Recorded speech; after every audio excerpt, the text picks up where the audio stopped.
Question: which company sold the most running shoes in the United States in 2024? The answer? Brooks. And what's Brooks' classic, most reliable trainer? Oh no. We're reviewing the Ghost? We're reviewing the Ghost! So the Brooks Ghost is what people at the company call their Goldilocks shoe. And by that they mean it's not too cushioned, not too aggressive, just right for easy runs. It's a hit with everyone from professional athletes to recreational marathoners to my own mother, who walks in it every morning. And that's because the Ghost line is made very simple. No carbon plates, no supercritical foam, just a relatively lightweight, comfy, durable daily trainer. But this year's version, so the 17, does have a few key changes. And in our rapidly evolving world of super shoes, it's worth asking the question, is this version of the Ghost still considered a buy in 2025? Let's look at how it's made. The Ghost 17 actually weighs in slightly heavier than its predecessor, probably because the midsole gained a few millimeters of cushioning and the entire shoe got a slight boost in stack height. Brooks also reduced the heel to toe drop from 12 to 10 to encourage a more natural stride.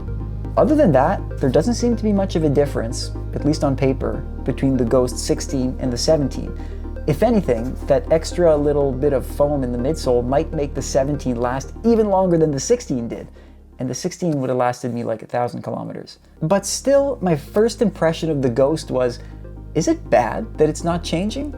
I mean, Brooks took the Glycerin this year and gave it an entire makeover, and so why not do the same for the Ghost?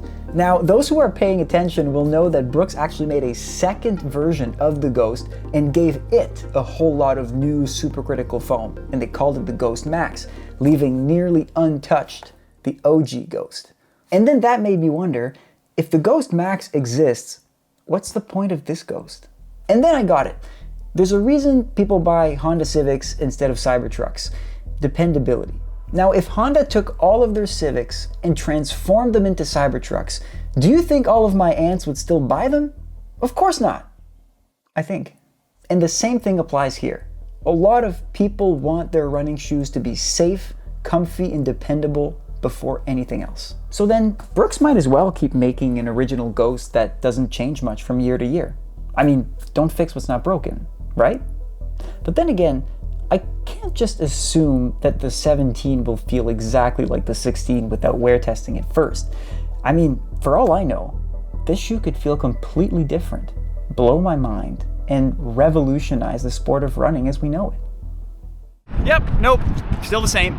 We got like 10 out of 10 on the landing. If anything, they're more comfortable than the other Brooks that I've had, the other Ghosts. There's not much of a rock forward, and I should have known because that's how the Brooks are. But now that so many shoes have like this fast foam and rock forward, I kind of feel like there's something missing in the spring of them.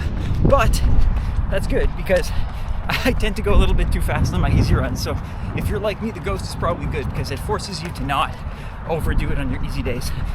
Also, just comfortable around the foot. No hot spots, no pain points, just classic Ghost. Okay, time to rate the Ghost 17, starting as always with design. I was going to be harsher with the Ghost 17 because the Ghost doesn't take many chances, but the colorways are fire. I love the colorway, I really like this blue. I'm giving it a 7. Next up, performance. I'm giving it a solid 7.5 out of 10. Not because it's fast, but because it does its job super well. The Ghost is not the CEO. It's like the head janitor who knows where all the leaks and cracks are in the building. Not flashy, but integral. Next, comfort. I'm giving it an 8.2, super solid in this category, as usual. And finally, value. Now, this is another draw of the Brooks Ghost 17. Because it doesn't have any supercritical foam or fancy bells and whistles, it can remain relatively cheap. So it gets an 8.1. So altogether, for the Brooks Ghost 17, we have a 7.6.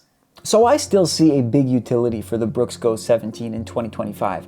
I think the takeaway is that max training shoes or supercritical foams just for easy runs are not for everyone. And if you find yourself not really liking the size or flashiness of new shoes just for your daily runs, you can still rely on the Ghost series to deliver exactly what it's delivered for 17 years. And that's actually a really good thing. And I'm going to use these last 20 seconds to plug a podcast on running shoes that I recorded with my colleagues, Michael Doyle and Caitlin Tossi. It's on this channel and everywhere you can get the podcast. If you're still craving running shoe content, check it out. And thanks for watching. That's my time.